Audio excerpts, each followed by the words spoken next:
शनि की साढ़े साती और शनि की ढैया। आपकी कुंडली में शनि की साढ़े साती का प्रकोप है, इसलिए आपके साथ जीवन में ये सब समस्याएं चल रही हैं। अरे यजमान, आपकी कुंडली में तो ढैया आ गया। शनि का जो ढैया का प्रकोप है 2.5 साल चलेगा और आप समस्या से घिरे रहेंगे। ये उपाय करिए, तभी आपको इन समस्याओं से छुटकारा मिलेगा। आपने ऐसी कई बातें अवश्य सुनी होंगी, क्योंकि ये शनि से रिलेटेड बहुत सारी ऐसी बातें हैं साढ़े साती और ढैया को लेकर, जो व्यक्तियों को कंफ्यूजन में रखती हैं, डाउट में रखती हैं, डरा के रखती हैं। तो आज मित्रों हम इसी विषय पर बात करेंगे इस वीडियो में कि शनि की साढ़े साती और ढैया एक्चुअली क्या है, कैसे आइडेंटिफाई करेंगे कुंडली में, और उनका इम्पैक्ट किस किस जातक के ऊपर, किस किस नेटिव के ऊपर किस प्रकार का होने वाला है या होता है। मैं अमनदीप सैनी आपका स्वागत करता हूं अपने चैनल एस्ट्रो सत्वा काउंसलिंग सर्विसेज में, और आशा करता हूं कि आपने चैनल अवश्य सब्सक्राइब किया होगा और आपको हमारे नए वीडियोस की जानकारी ऑटोमेटिकली मिलती है। तो जैसे कि मैंने कहा कि पहले तो ये जानना बड़ा जरूरी है कि कब किसी व्यक्ति के जीवन में साढ़े साती आती है, और फिर हम जानेंगे कि उसका प्रभाव कैसे देखा जाता है। जब हम प्रिंसिपल्स को अप्लाई करके समझेंगे तो हम ये आइडेंटिफाई अवश्य कर पाएंगे कि ये जो पूरा कॉन्सेप्ट है ये कितना सही है, और इसके थ्रू यदि इम्पैक्ट एनालाइज किया जाए तो वो कितने सटीक फल दे सकता है या नहीं देता है। तो हम पहले डेफिनेशन की यदि बात करें कि कहाँ बोला जाता है कि शनि की साढ़े साती चल रही है और शनि का ढैया कहाँ कहाँ चल रहा है, किस किस राशि वालों के लिए। और जैसे कि आपको मालूम है कि हम जितने भी वीडियोस बनाते हैं हम लगन के अनुसार बात करते हैं, लेकिन यहां पर पहले आपको ये कॉन्सेप्ट समझाने की जरूरत है कि साढ़े साती और ढैया किस प्रकार निकाला जाता है कुंडली देखकर कि चल रहा है किसी व्यक्ति के जीवन में कि नहीं। वो होगा राशि के बेसिस पे। और पहले हम ये जानेंगे कि कैसे आइडेंटिफाई करना है, फिर जब हम आगे बढ़ेंगे और चार्ट्स के थ्रू, एग्जाम्पल्स के थ्रू आगे जाकर देखेंगे प्रिंसिपल अप्लाई करके, तब आप खुद ही देख पाएंगे कि राशि के अनुसार जो साढ़े साती और ढैया किसी भी जीवन में, किसी भी कुंडली में चल रहा हो, उसका इम्पैक्ट कहां आ सकता है कहां नहीं आ सकता। सब जगह कॉमन नहीं है ये बात, क्योंकि अब देखिए पहले हम डेफिनेशन समझते हैं। राशि यानी कि जन्म कुंडली में चंद्रमा जिस राशि में स्थित हो वो आपकी राशि होगी, और उस राशि से एक राशि पीछे या उस राशि में या उससे एक राशि आगे यदि शनि गोचर से निकल रहा हो, यानी ट्रांजिट मूवमेंट शनि की उस राशि से हो रही हो।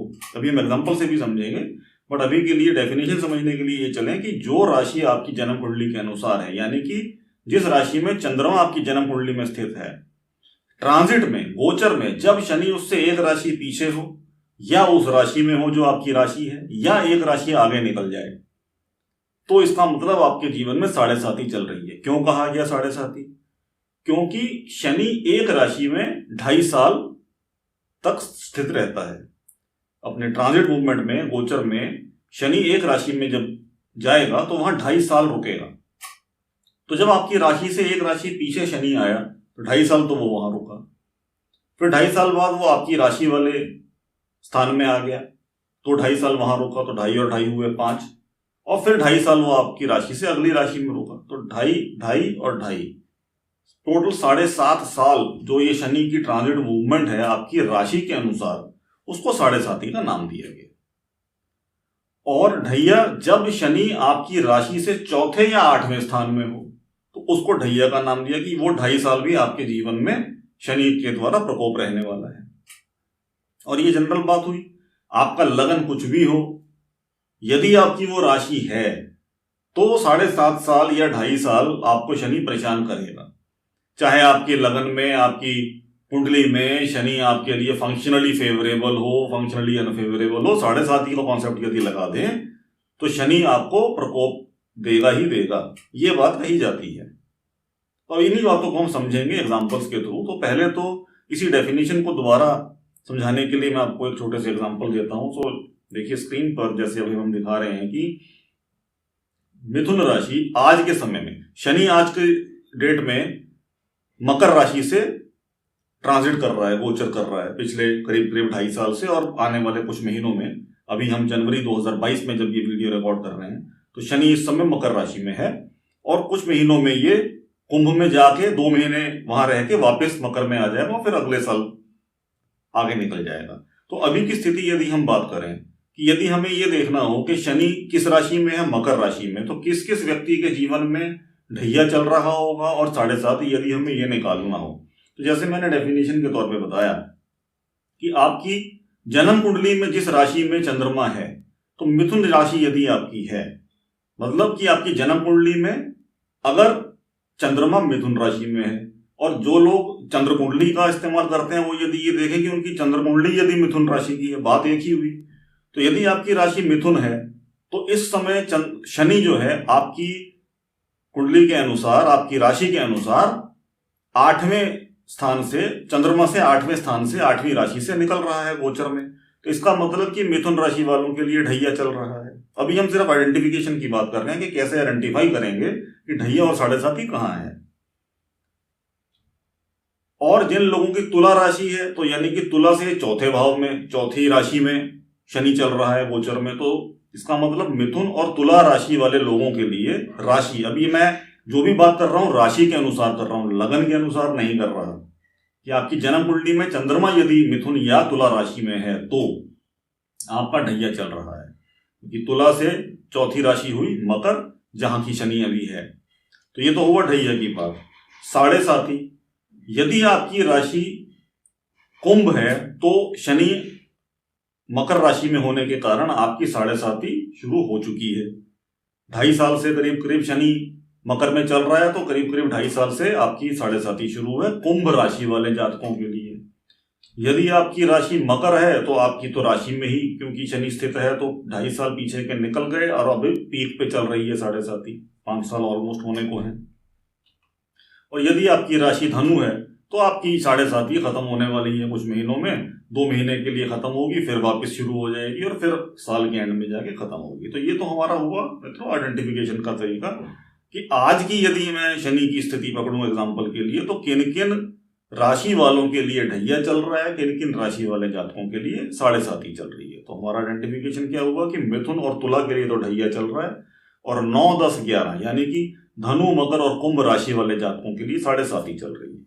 राइट, अब हम बढ़ते हैं आगे और देखते हैं एग्जाम्पल्स के थ्रू कि क्या ये वाकई 7.5 इतना परेशान करने वाली होती है। आप यदि नेट पर जाकर सर्च करेंगे तो आपको बहुत सी बातें मिलेंगी 7.5 के बारे में। साथ ही आपको यह भी कहीं ना कहीं जरूर लिखा मिल जाएगा किसी वेबसाइट पे कि 7.5 सभी के लिए नुकसानदायक नहीं होती, किसी किसी के लिए अच्छा फल भी दे जाती है। अब यदि सवाल किया जाए कि वो किसी किसी की जो बात की वो कौन है, कैसे आइडेंटिफाई करेंगे कि किस केस में 7.5 अच्छा फल देने वाली है। इन शॉर्ट, यदि लोगों को डराने का बिजनेस कंटिन्यू करना है तो 7.5 से डराए जाओ। क्योंकि प्रॉब्लम क्या होती है दोस्तों, वो ये होती है कि जब सटीक तौर पर आप अप्लाई करके कोई भी प्रिंसिपल आइडेंटिफाई ही नहीं कर पाते, प्रॉब्लम डायग्नोसिस हो ही नहीं पाता। अब प्रॉब्लम तो व्यक्ति के जीवन में चल रही है, but pin pointedly point out करके प्रॉब्लम की आइडेंटिफिकेशन हो नहीं रही। बट कुछ तो चाहिए वो प्रॉब्लम एट्रीब्यूट करने के लिए कि किसके ऊपर उसका दोष मढ़ा जाए। और ऐसी 2-4 बातें अगर किसी को पता हो, काल सर्प है, 7.5 है, ये योग चल रहा है, ये योग चल रहा है, उसकी वजह से है, तो वो फिर बातें समझ में नहीं आती। There has to be a reason to any of the problem the person is facing in the life। कोई ना कोई जो भी समस्या जीवन में चल रही है कुंडली में, उसका आंसर पिन पॉइंटेडली हमें मिलना चाहिए। और वो आंसर मिलता है ट्रांजिट से, दशा से और ट्रांजिट से और प्लैनेट की फंक्शनल नेचर से। वो यदि हम प्रिंसिपल अप्लाई नहीं करेंगे तो नेचुरली हमें जनरलाइजेशन की तरफ जाना पड़ेगा। And 7.5 is one of the generalization that we कि 7.5 साल समस्या रहने वाली है। क्यों 7.5 साल में व्यक्ति कुछ भी सरवाइव नहीं कर पाएगा? ऐसा नहीं होता। अब एग्जाम्पल यदि हम लें, यदि हम फंक्शनल नेचर की बात करते हैं, जैसे हम पहला एग्जाम्पल लें, हमने यहां पर 3 कैटेगरी के चार्ट्स निकाल रखे हैं आपको शो करने के लिए कि मिथुन, तुला, धनु, मकर और कुंभ राशि जिनकी हो और शनि उनके लिए फेवरेबल हो। क्योंकि यदि उनकी आज की डेट में, क्योंकि शनि मकर में है, तो जिसकी हमने अभी बात की कि मिथुन और तुला राशि वालों के लिए ढैया चल रहा होगा, धनु मकर कुंभ वालों की 7.5 चल रही है। तो ऐसे व्यक्ति जिनकी ये पांचों में से कोई राशि है, तो उनके लिए या तो ढैया चल रहा है या 7.5 चल रही है, लेकिन शनि उनके लिए फेवरेबल है। 7.5 का क्या इंपैक्ट है, ढैया का क्या इंपैक्ट है, वो भी हम एग्जांपल्स में देखेंगे। दूसरा सेट ऑफ केसेस वो हैं जहां लोगों की ये राशि तो है लेकिन साथ ही शनि अनफेवरेबल है, तब उनके जीवन में क्या उथल पुथल शनि ने मचाई। अब जरूरी नहीं कि उनके केस में शनि परेशान करे ही करे, कभी कर भी सकता है, कभी नहीं। क्यों, वो हम देखेंगे कैसे देखते हैं। वो ही आइडेंटिफिकेशन मोस्ट इंपॉर्टेंट है कि चाहे शनि अनफेवरेबल है लेकिन वो किसी जातक को परेशान कर रहा है कि नहीं कर रहा है, वो कैसे देखना है। जरूरी तो नहीं ना कि सबको करेगा। तो दूसरा सेट ऑफ एग्जांपल्स हुआ कि जिनकी ये राशि है, जिनके केस में या तो ढैया या 7.5 चल रही है, साथ ही शनि अनफेवरेबल है। पहले में शनि फेवरेबल है, दूसरे के सेट ऑफ एग्जांपल्स में शनि अनफेवरेबल है। और तीसरा एग्जांपल हमने उन लोगों का कुछों का लिया है जहां पर ये राशि लोगों की नहीं है, वो यानी कि ना ही तो उनके जीवन में ढैया चल रही है और ना ही उनके जीवन में 7.5 चल रही है, लेकिन क्योंकि शनि उनके लिए अनफेवरेबल है तो वहां पर उनके जीवन में उथल पुथल चल रही है। शनि ने यदि आपको समस्या देनी है तो वो इस बात के लिए इंतजार नहीं करेगा, डिपेंडेंट नहीं है इस बात पर कि वो आपकी राशि से एक राशि पीछे आए, उस राशि में आए या आगे जाए या चौथी राशि में या 8वीं राशि में हो। आपके कर्मों के अनुसार शनि ने जब फल देना है अपनी दशा और ट्रांजिट के हिसाब से वो दे देगा। शनि है कर्म फल दाता, आपके कर्मों के अनुसार शनि फैसला करके आपको फल दे जाता है। तो जनरलाइज प्रिंसिपल यदि अप्लाई करेंगे तो कंप्लीट आंसर हमें कभी नहीं मिलेंगे। तो पहला एग्जांपल जो हम यहां ले रहे हैं, जैसे मैंने बोला, इस केस में इस जातक की राशि हुई धनु, क्योंकि चंद्रमा धनु राशि में है और क्योंकि यह मकर लगन है और शनि का मूल त्रिकोण राशि 6, 8, 12 में कहीं नहीं पड़ती, दूसरे भाव में पड़ती है, तो शनि फंक्शनल नेचर के हिसाब से फेवरेबल हुआ इस जातक के लिए। अब तक यदि आप हमारे वीडियोस को रेगुलरली फॉलो कर रहे हैं तो आपको ये बात अच्छे से समझ में आई होगी कि लगन के अनुसार हम फंक्शनल नेचर आइडेंटिफाई करते हैं। और अब यहां पर हम 7.5 और ढैया के कॉन्सेप्ट को, उस डेफिनेशन को यदि लगा के समझने की कोशिश करें कि कहां हुआ, यहां पर 7.5 हुई कि नहीं हुई, बिल्कुल हुई, डेफिनेशन के अकॉर्डिंग हुई। अब ये देखेंगे कि उसका इंपैक्ट इस जातक के लिए नेगेटिव होगा कि पॉजिटिव होगा। तो मकर लगन की कुंडली हुई, धनु इनकी राशि हुई, क्योंकि इनकी राशि धनु है और गोचर में शनि राशि से अगले भाव यानी कि दूसरे भाव से निकल रहा है। मकर में है शनि, राशि है धनु, तो 7.5 तो है एज पर डेफिनेशन। लेकिन यदि हम थोड़ा सा गहराई में जाके प्रिंसिपल अप्लाई करें और ये देखें कि क्या शनि इस जातक के लिए, जिसका कि लगन है वो मकर है, फंक्शनली अनफेवरेबल है कि फेवरेबल है। शनि फेवरेबल है क्योंकि उसका मूल त्रिकोण 6, 8, 12 में तो नहीं है, तो शनि अच्छे रिजल्ट देना चाहिए। हाँ, जन्म कुंडली में शनि 6 में है तो वो सारी बातें अलग हो जाती है कि शनि की या किसी भी ग्रह की स्ट्रेंथ कितनी है, उसके भाव पर, उसकी जहां वो बैठा है या उसका मूल त्रिकोण है वहां पर कोई नेगेटिव इन्फ्लुएंस है कि नहीं है, तो वो सारी बातें उस ग्रह की स्ट्रेंथ को मॉडिफाई करेंगी। बट फंक्शनल बेनिफिट यानी कि favourable planet will always remain favourable. अब शनि फेवरेबल है, एज पर डेफिनेशन चल रही है 7.5, क्या उसको नेगेटिव इंपैक्ट आएगा? जब ट्रांजिट में शनि अपनी राशि से निकल रहा है, स्ट्रेंथ में है, दूसरे भाव का स्वामी है, तो नेचुरली वो व्यक्ति को गेन्स ही देगा।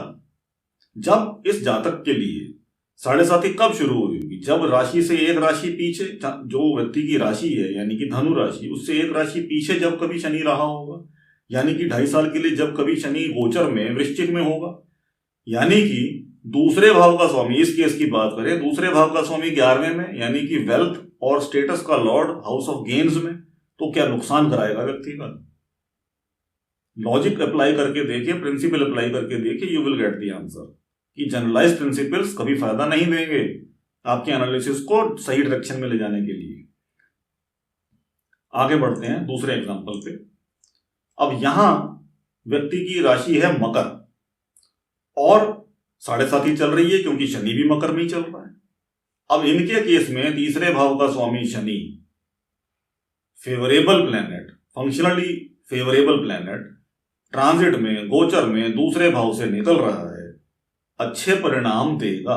7.5 का इम्पैक्ट यहां पर नहीं होगा, चाहे 7.5 व्यक्ति के जीवन में चल रही है। तो वो जो एक प्रिंसिपल जो मैंने बोला था कि अब नेट पे ढूंढेंगे तो मिलेगा कि किसी किसी केस में 7.5 अच्छा फल भी दे जाती है। भाई आइडेंटिफाई करके बताओ तो सही कौन से चार्ट में अच्छा फल देगी।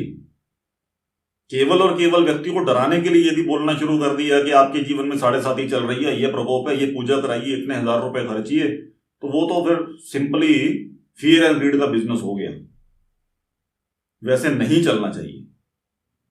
आप प्रिंसिपल अप्लाई करके निकालिए कि कौन से ग्रह की वजह से जीवन में समस्या है, पिन पॉइंटेडली कब से कब तक चलेगी, क्या निवारण है, काम खत्म। अगला एग्जांपल लेते हैं। अब इस केस में इनकी राशि है कुंभ, 7.5 चल रही है क्योंकि अभी शुरू ही हुई है 2.5 साल पहले, हमने पहले भी बोला। अब शनि है यहां पे फंक्शनली फेवरेबल क्योंकि शनि है 5वें भाव का स्वामी, गोचर में निकल रहा है 4थे भाव से। समस्या किसी और कारण से व्यक्ति के जीवन में आ जाए तो आ जाए, लेकिन 7.5 का प्रकोप नहीं होगा। अब यहां यदि हम ध्यान से देखें, शनि गोचर में 19 डिग्री के आसपास है, 17 से होकर निकला है, और जन्म कुंडली में राहु केतु 17 के थे, उसी भाव में 17 डिग्री केतु के ऊपर से शनि जब निकला होगा तब डेफिनेटली व्यक्ति को कोई ना कोई समस्या आई होगी। लेकिन वो चीज 7.5 को आप एट्रीब्यूट नहीं कर सकते इसको जनरलाइज करके, क्योंकि 7.5 चल रही है इसलिए दिक्कत आई, नहीं। शनि ट्रांजिट में 17 डिग्री 18 डिग्री ऑर्बिट से निकला, और क्योंकि उनकी जन्म कुंडली में, सिर्फ और सिर्फ इस व्यक्ति की जन्म कुंडली में, हर कुंभ लगन वाले व्यक्ति के केस में नहीं, इस व्यक्ति की जिसकी ये कुंडली है, और क्योंकि उसकी जन्म कुंडली में लगन में मतलब नेटल चार्ट में राहु केतु 17 डिग्री के हैं जिसके ऊपर से शनि निकला, तो transit versus natal natal versus transit affliction हो गई, natal Ketu to transit Saturn affliction हो गई। इसलिए उनको प्रॉब्लम शनि से रिलेटेड सिग्निफिकेशन, यानी कि 5th हाउस, 5वें घर की जो सिग्निफिकेशंस हैं, और 4थे में क्योंकि अफ्लिक्शन हो रही है तो 4थे घर की सिग्निफिकेशन, इन्वेस्टमेंट भी हो सकती है, प्रॉपर्टी इन्वेस्टमेंट भी हो सकती है, बच्चों को लेके भी हो सकती है, एजुकेशन को लेके भी हो सकती है, व्यक्तियों को समस्याएं आई हों, लेकिन 7.5 को आप एट्रीब्यूट नहीं कर सकते। अगला एग्जांपल लेते हैं वही उसी केस के लिए कि जहां पर शनि फेवरेबल है और ढैया चल रही है। अब ये तुला लगन का केस है और तुला ही इनकी राशि है, तो तुला राशि वालों के लिए हमने बोला था क्योंकि शनि राशि से 4थे भाव में, 4थी राशि में जब निकलेगा तो तुला राशि है, चंद्रमा क्योंकि तुला में है और 4थे से शनि निकल रहा है तो ढैया हो गई। इसका नेगेटिव इंपैक्ट आना चाहिए लेकिन नहीं होगा इस केस में क्योंकि शनि फेवरेबल है, ट्रांजिट में स्ट्रांग है। अगला एग्जांपल लेते हैं। राशि है इनकी मिथुन, तो मिथुन राशि वालों के केस में शनि राशि से 8वें में चल रहा है, चंद्रमा 11वें में है, शनि 6ठे में है, तो इनके लिए भी ढैया चल रहा है लेकिन शनि फेवरेबल है। हाँ, नेटल चार्ट में 7वें का स्वामी होकर शनि 8वें में है तो वो एक वीकनेस है, तो वो दूसरे कारण हो गए। लेकिन सिंपली ये बोल देना कि क्योंकि आपकी राशि ये है तो आपका ढैया चल रहा है इसलिए दिक्कत आएगी ही आएगी, वो चीज गलत हो गई।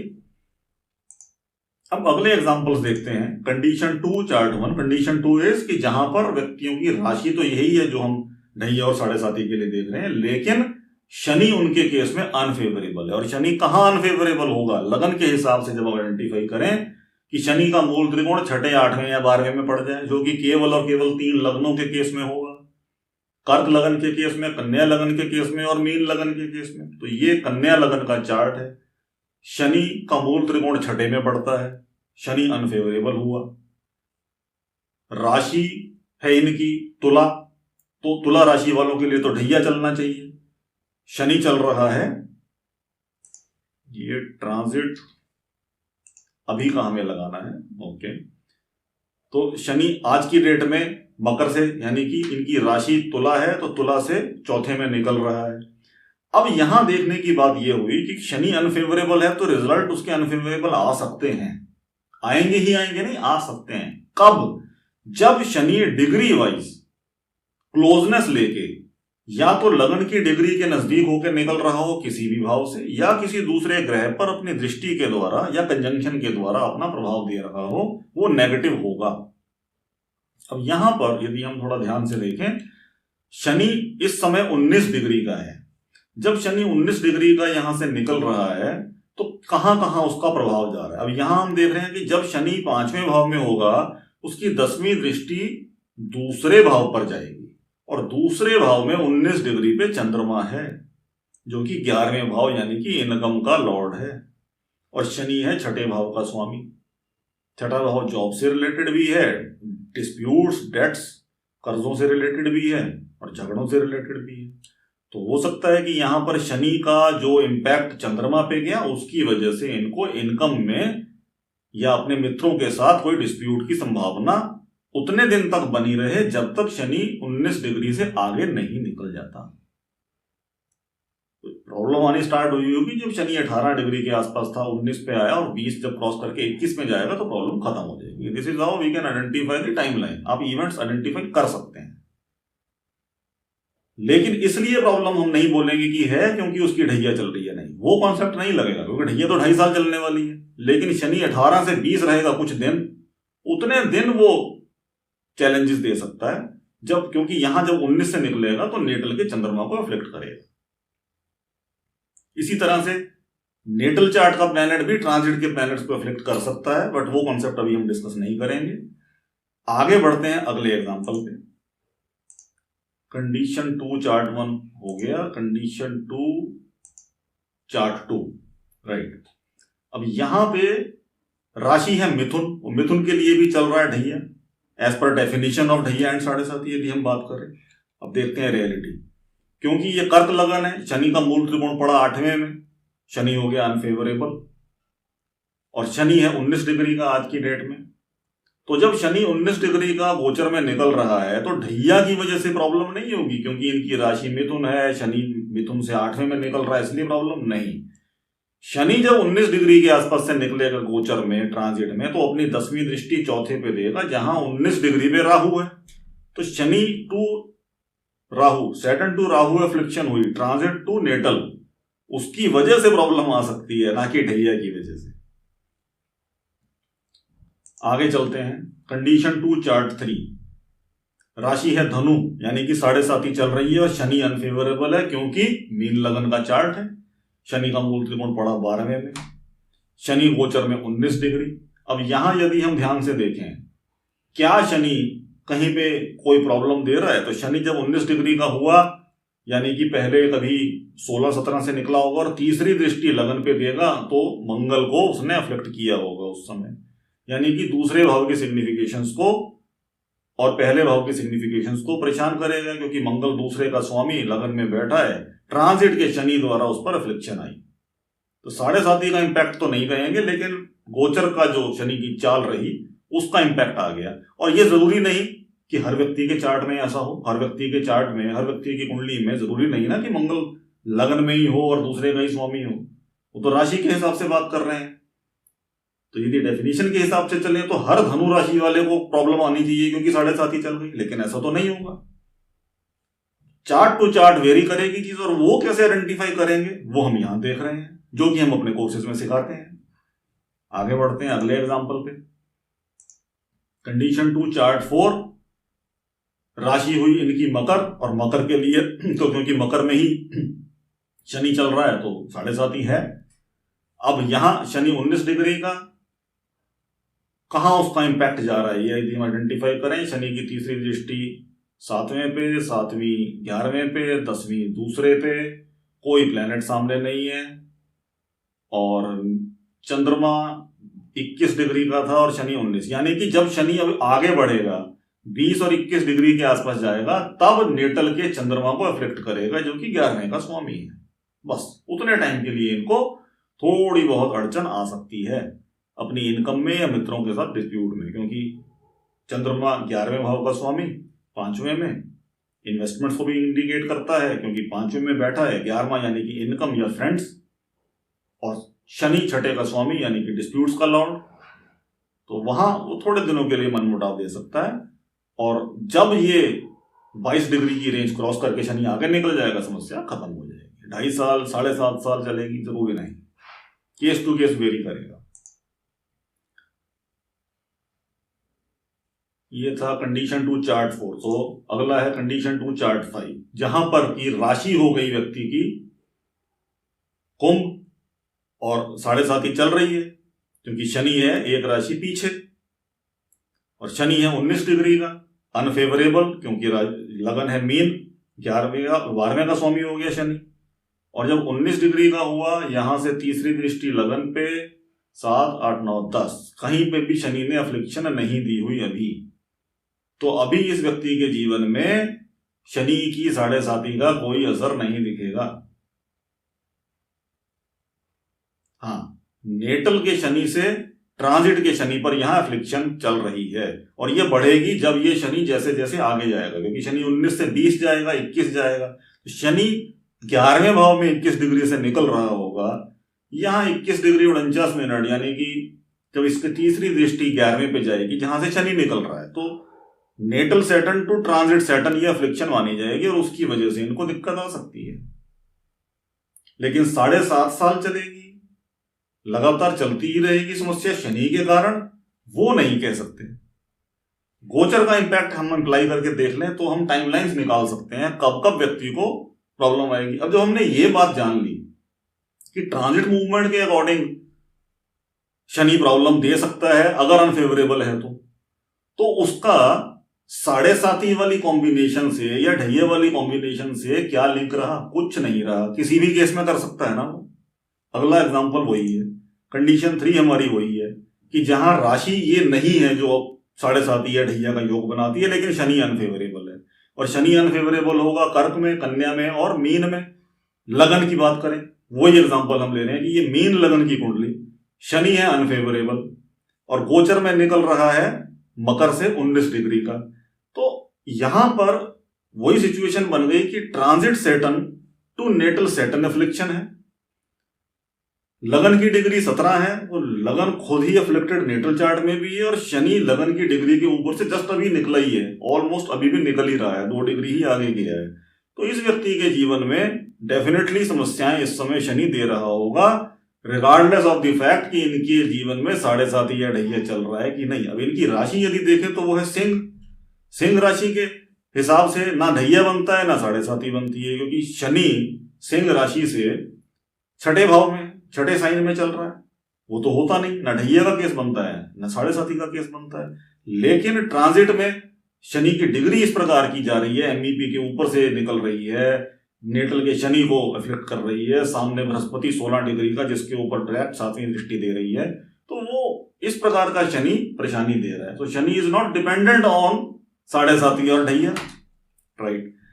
नेक्स्ट केस देखते हैं, सेम कंडीशन में लगन है कन्या, शनि 6ठे का स्वामी 19 डिग्री पे निकल रहा है, और राशि है इनकी मीन। अब मीन राशि है तो ना तो ढैया का केस है ना 7.5 का, लेकिन शनि 19 डिग्री का है, बृहस्पति के ऊपर से 18 डिग्री के आसपास का बृहस्पति के ऊपर से निकला है, तो डेफिनेटली, और बृहस्पति वैसे भी नेटल चार्ट में नीच राशि में है, तो परेशानी तो शनि ने यहां बृहस्पति से रिलेटेड सिग्निफिकेशंस को अवश्य दी होगी। बृहस्पति है 4थे का स्वामी 5वें में, घर में कलह, डिस्प्यूट्स, झगड़े, डेफिनेटली शनि दे सकता है यहां पे। अगला केस कंडीशन 3 चार्ट 3, कर्क लगन, शनि 8वें का स्वामी, राशि है इनकी मेष, अगेन ना तो ढैया का केस है ना 7.5 का, लेकिन शनि 19 डिग्री का होके लगन की डिग्री के आसपास से निकल रहा है, 18 डिग्री का लगन और शनि लगन की डिग्री के आसपास से निकल रहा है, डेफिनेटली समस्या देगा। 7.5 और ढैया के लिए शनि इंतजार नहीं करेगा कि इसके जीवन में, व्यक्ति के जीवन में जब 7.5 चलेगी तब मैं इसको फल दूंगा, जब इसका ढैया चलेगा तब मैं इसको फल दूंगा। वो तो अपनी चाल पे चल रहा है। अब जो लगन व्यक्ति का है, जो व्यक्ति के लगन की डिग्री है, जो उसकी कुंडली में प्लैनेटरी प्लेसमेंट है, जो प्लैनेट जिस नेगेटिव प्लैनेट की इन्फ्लुएंस में आते जाएंगे, फेवरेबल या अनफेवरेबल, अकॉर्डिंगली अपना रिजल्ट देते जाएंगे। तो दोस्तों, इन्हीं बातों को विस्तार से समझने के लिए आप हमारे कोर्सेज ज्वाइन कर सकते हैं।